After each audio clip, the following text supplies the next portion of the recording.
Bonjour à toutes, bonjour à tous. Donc, je suis Caroline, je suis une ancienne infocom de la promo 2014-2016. Donc, il y a 6 ans, j'étais à votre place.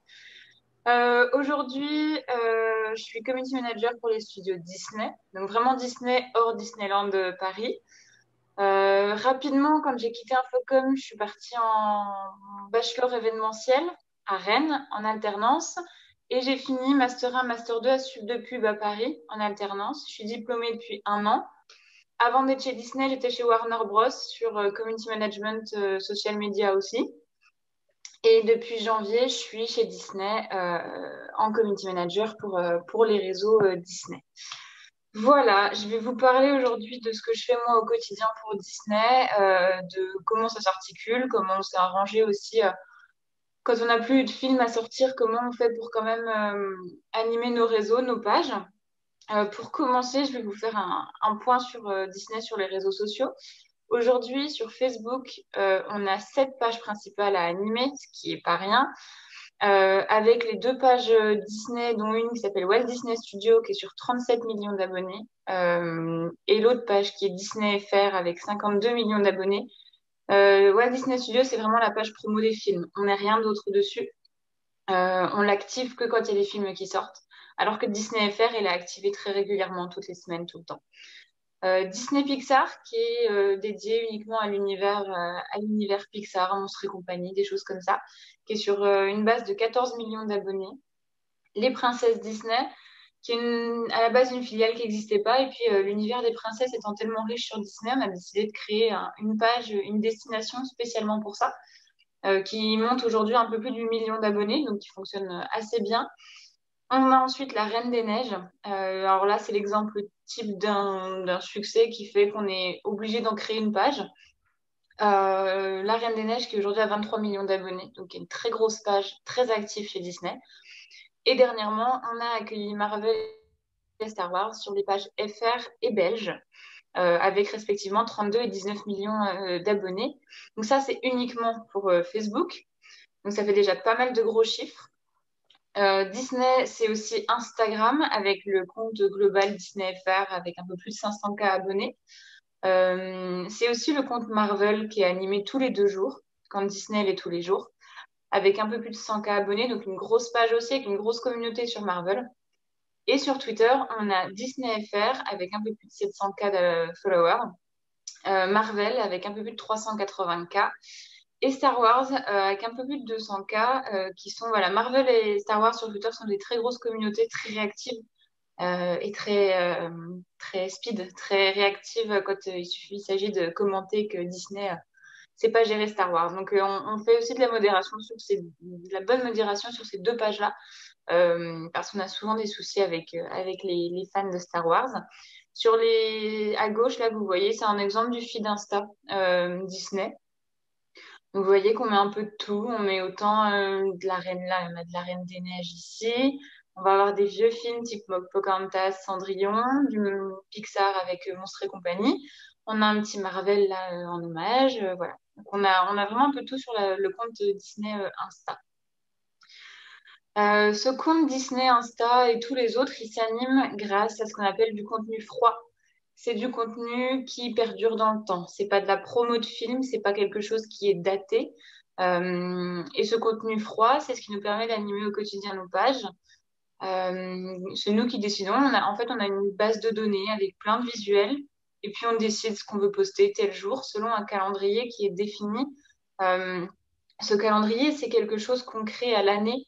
C'est un immense Excel où tous les community managers Disney, donc moi sur le studio, la community manager de Disney+, la community manager de Disney Channel, Disney Junior, tout ce qui est jeunesse, on va rentrer petit à petit nos lignes dans ce tableau pour savoir quel jour on poste sur quel média, enfin quel réseau, quelle page, quel wording, quel visuel, à quelle heure, à quelle date. Comme ça, c'est un peu notre fil rouge. C'est l'outil indispensable du community manager. Vous ne pourrez pas faire autrement que d'avoir un planning, clairement. Et donc, on choisit. On sait que, par exemple, le mercredi, il faut poster sur la Reine des Neiges. Ben, ce jour-là, j'ai posté ce visuel de Olaf parce que j'avais envie. J'aurais pu en prendre un autre, mais ce jour-là, j'ai eu envie de mettre celui-ci. Disney FR, on va poster 3 ou 4 fois par semaine dessus. Donc on varie avec des films plus récents, des plus anciens. Sachant que ce type de visuel-là avec Vaiana, qui fait partie des princesses Disney, peut aussi aller sur une autre page. Mais ça, c'est ma liberté, c'est moi qui choisis un peu ce que je veux mettre, où je veux le mettre. Et puis après, le planning me permet de savoir quel post je dois mettre sur quel réseau. Et ici, on a les stories Insta qu'on poste 2 fois par semaine, où on choisit des visuels un peu sympas. Et là, on va vraiment aller chercher l'engagement de la communauté. On va leur poser des questions, leur proposer des sondages, de voter pour ce qu'ils préfèrent. C'est le côté un peu fun des stories, c'est qu'on peut vraiment interagir avec les communautés, donc c'est plutôt chouette. Donc ça, c'est vraiment du contenu qui est posté quand il n'y a pas de promo de film, quand il n'y a pas de sortie de film, euh, tous les jours. Facebook, Twitter, Insta, tous les jours on poste du contenu. Samedi, dimanche, jour férié, tout le temps. Mal. Donc pour les stories, on publie à la main et pour le reste, pour tout ce qui est en dur, comme les posts Twitter, Facebook et Insta, on utilise un outil qui s'appelle Spreadfast, qui est un outil utilisé par le Disney Royaume-Uni, qui nous prête la licence pour le faire. Et là-dessus, on fait tout. On met l'image, on met le texte, on fait la programmation et c'est relié à nos pages et ça partira tout seul au moment de la publication en fin de journée. Mais il y a énormément d'outils de programmation. Facebook a son propre outil qui s'appelle le Creator Studio. Facebook, Insta, du coup, sur lequel on peut faire exactement la même chose. Publier, programmer, cross-poster aussi. Alors ça, c'est quand on donne la possibilité à une autre page externe à nous d'utiliser nos vidéos. Enfin voilà. Donc il y a énormément d'outils de programmation. Il y en a d'autres que j'ai pas utilisés. Mais en tout cas, il y a énormément d'outils. Je vais vous parler de la quasiment seule sortie de film que j'ai pu faire depuis janvier, confinement oblige, qui était en avant le premier Pixar de l'année, premier Pixar de 2020, qui est sorti le 4 mars, qui était une réalisation par les créateurs de Coco et des Indestructibles, donc assez attendu, on savait à peu près à quoi s'attendre. Quand on a une sortie de film comme ça, il y a 3 éléments sur lesquels on se base et qui font que la campagne réussit. Il va y avoir les visuels, les wordings associés aux visuels et la programmation et la justesse dans la programmation du visuel. Pour commencer, les visuels, généralement, c'est nous qui les créons en interne. Quand je dis nous, c'est notre studio créa. Moi, j'ai pas de créa à faire dans mon métier aujourd'hui. C'est pas une vérité vraie. Vous pouvez être CM et avoir des créas à faire. Ça dépend de votre entreprise. Moi, j'ai pas de créa à faire chez Disney aujourd'hui. Donc, soit c'est notre studio interne qui crée des visuels en fonction des idées qu'on a pu avoir, soit on reçoit par les États-Unis directement de la maison mère, on reçoit des visuels en anglais que nous, on va faire localiser, c'est-à-dire qu'on va traduire souvent le texte écrit dessus ou quoi, et l'adapter au marché français parce que en France, on communique pas de la même façon sur un film qu'aux États-Unis, qu'en Angleterre. Chaque marché a ses spécificités. Les visuels, pour qu'ils soient percutants, il faut qu'ils soient représentatifs du film, de son univers et qu'ils soient engageants. Il faut un visuel sympa. Là, on a de la chance, c'était un peu coloré, un peu magique. Il faut vraiment que ça parle aux gens et qu'ils se disent, tiens, si je vais voir le film, je vais être dans cet univers-là. Le wording qui est toujours adapté au visuel, qui est adapté à la cible et qui est adapté surtout au ton qu'on choisit pour la promo du film. Là, on était sur un film fun, un peu familial, un peu drôle. On avait Pio Marmaille en voix française qui faisait plutôt bien le boulot. Donc, on pouvait un peu se lâcher sur les wordings, ce qui n'a pas été le cas sur le début de promo de Mulan, par exemple, qui était beaucoup plus strict, beaucoup plus fermé. Euh, Ça, c'était avant que Mulan passe sur Disney+. Et enfin, la programmation, c'est hyper important. Chez nous, en tout cas, les posts sont publiés à l'heure de la plus grande écoute de notre audience. En début d'année, on postait à 20 heures sur la page Disney Facebook, par exemple, puis on s'est rendu compte en regardant nos stats que les gens étaient plus présents à 21 heures. Donc, on a décalé et tout ce qui était comme de film partait à 21 heures le soir. Et sur Facebook, en tout cas, sur Insta, c'est plus 20 heures. On a 1 heure d'avance. Sur Twitter, un peu les deux. Les gens sont ultra réactifs sur Twitter. Mais voilà, les 3 bases, c'est le visuel, le wording et la programmation pour être sûr que les posts passent bien, qu'ils soient bien perçus chez les personnes qui sont la cible et qu'ils donnent ainsi envie aux gens d'aller voir le film. C'est quand même l'objectif. En post engageant, celui-ci qui a été posté sur Insta, c'est le mieux qu'on ait pu faire. C'était un post où la communauté était incitée à commenter. On vous demandait, en fait, avec vos premières lettres de prénom, votre couleur préférée, votre mois de naissance, de créer votre nom de magicien, qui était vraiment dans le thème du film. Ça fait partie des meilleurs posts sur toute la campagne de promo social qu'on a eu sur ce film. Et ça a été publié sur Facebook, Twitter et Insta parce qu'on duplique nos posts sur les 3 réseaux sur lesquels on est présent. On a YouTube aussi, mais qui est vraiment réservé vidéo, extrait de film, bande-annonce. Et sur le wording, on peut s'amuser un peu en proposant des choses, en demandant aux gens de nous répondre. C'est vraiment là le but, c'est que voilà, les gens ils répondent avec leur nom à eux en fonction de leurs réponses. C'est des posts qui marchent super bien, autant en avant que sur d'autres films, et ça marche aussi dans d'autres univers. C'est vraiment un truc qui est assez universel et qui marche à peu près tout le temps, comme les bingos par exemple pendant un film. On a aussi ce qu'on appelle les countdowns, donc les comptes à rebours qu'on balance à partir de M-3. Donc c'est vraiment du teasing sur du long terme. 3 mois avant la sortie du film, on balance un... C'est souvent des vidéos, les countdowns, où on dit, voilà, dans 3 mois, rendez-vous en salle pour tel film. Ce qui nous permet en fait de garder un peu en suspense la communauté en faisant des M-3, M-2, M-1, S-3, -2, -1 et J-5 jusqu'à jour J. En plus d'autres visuels qu'on va balancer. Le but, c'est de teaser le film, de montrer des images, de donner envie et d'inciter les gens à venir en salle. C'est publié sur Facebook, Twitter et Insta, mais que Story. Parce que sinon, avec l'algorithme Insta qui est un peu parfois capricieux, votre J-3, il est visible un mois après, ça n'a plus aucun sens. Mais en tout cas, ce sont des petites vidéos qui marchent plutôt bien. Là, sur En Avant, on était sur une moyenne de 5000 vues à chaque fois, donc plutôt sympa. C'est des petits visuels voilà, qui souvent arrivent des États-Unis. Et nous, on traduit juste en français pour, euh, pour poster sur nos pages. Et le petit logo titre qui est toujours là. Rappel du titre, de la date de sortie et du studio qui produit le film. Et après la sortie, on aime bien faire des petits posts en référence au film, sans spoiler pour ceux qui n'ont pas vu le film encore, pour soit inciter à aller voir le film, soit engager ceux qui l'ont vu, leur demander leurs avis. Souvent, on leur demande pardon, quel est leur perso préféré, quel moment ils vont préférer un peu plus tard dans la sortie. Euh, S'ils avaient 3 mots pour décrire le film aussi, c'est quelque chose qu'on fait souvent. Et puis des posts un peu plus fun, un peu plus situation concrète, comme les posts samedi soir versus dimanche matin. On fait les mêmes avec le vendredi soir versus lundi matin. Voilà, des images un peu sympas qui parlent un peu à tout le monde et qui sont toujours publiées sur Facebook, Twitter et Insta avec le même wording. C'est une volonté de Disney. C'est pas encore une fois, c'est pas une vérité vraie. On vous apprendra que vaut mieux adapter son wording à son réseau. C'est vrai. On ne parle pas sur Insta de la même façon qu'on parle sur LinkedIn, que sur Twitter, que sur Facebook. Mais chez Disney, on parle à tout le monde de la même façon. Parce que nos fans sur nos 3 réseaux principaux, c'est quasiment les mêmes. C'est juste des ultra fans qui ont décidé de s'abonner à Disney sur 3 réseaux différents. C'est pour ça qu'on met le même wording, sans trop de différenciation.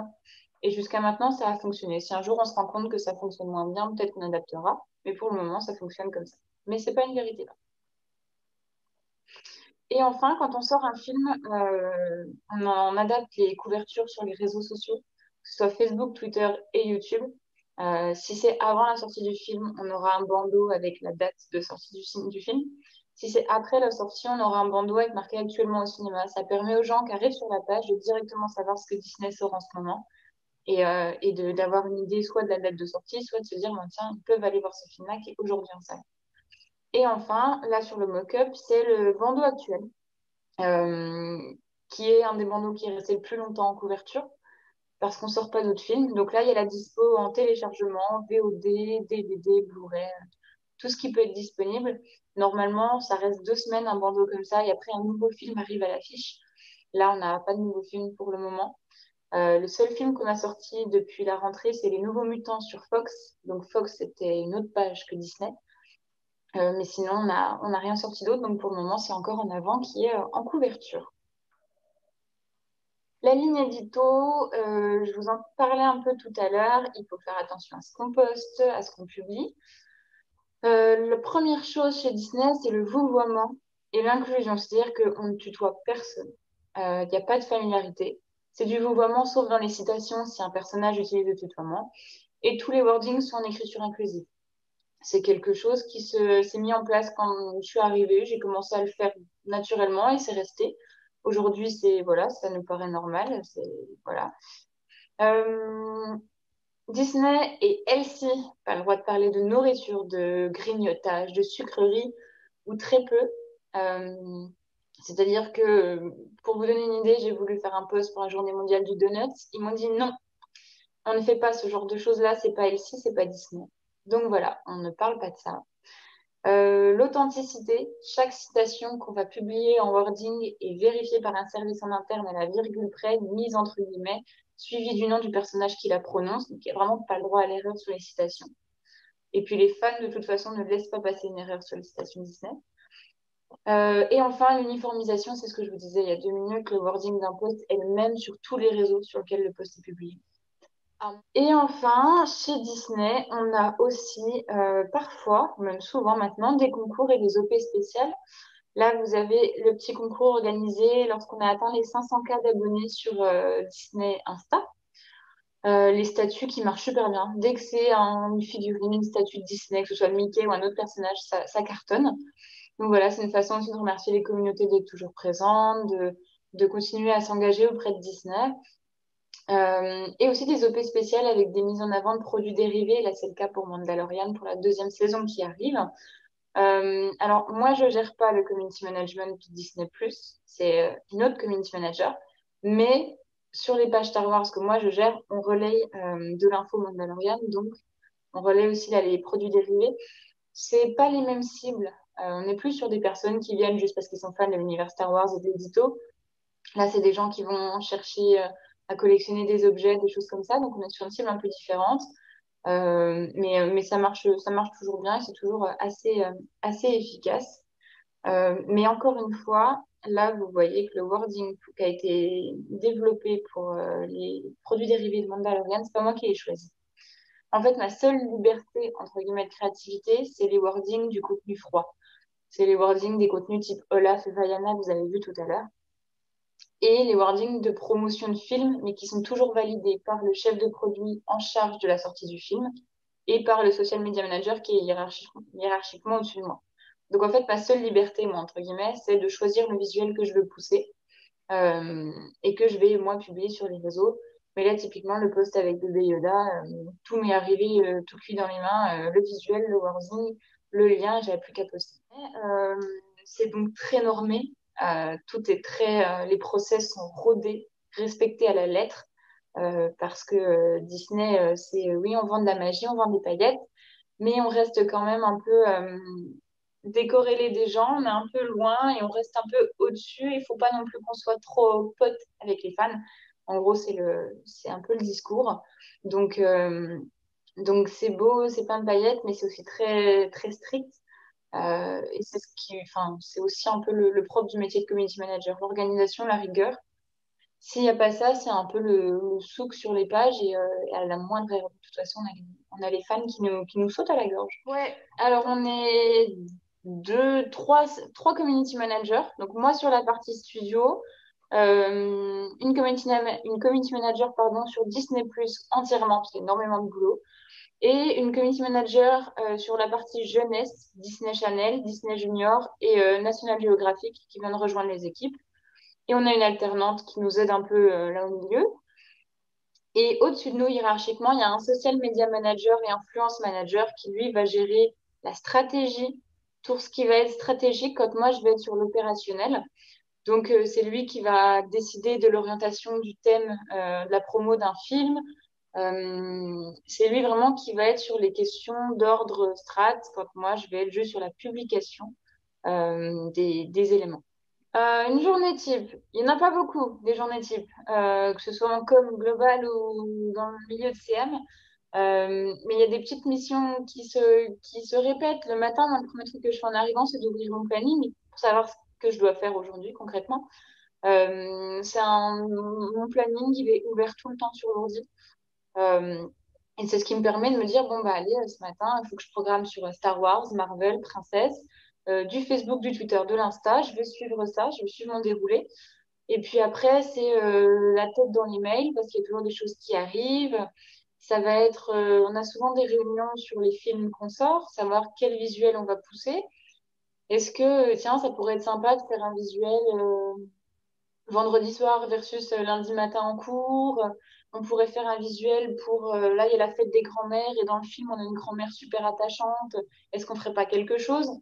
Ça peut être des réflexions comme ça. C'est des échanges aussi avec les agences créa qui nous ramènent les visuels qu'on a demandés, des corrections, des choses comme ça. Donc, c'est beaucoup d'échanges en interne. Dans la journée, on passe notre temps à échanger en fait sur les visuels, sur des choses comme ça. Il y a une grosse partie, enfin, il y a une partie surtout le matin que je fais qui est aller voir la modération. On a un tableau de modération, on a une agence en fait qui filtre pour nous parce qu'on ne pourrait pas répondre à tout. On a une agence qui nous filtre les remarques, les commentaires, et on voit, il y a des questions auxquelles on peut répondre, on a des réponses types, il y a des questions auxquelles on ne répond pas. Mais ça, il faut le faire aussi tous les matins.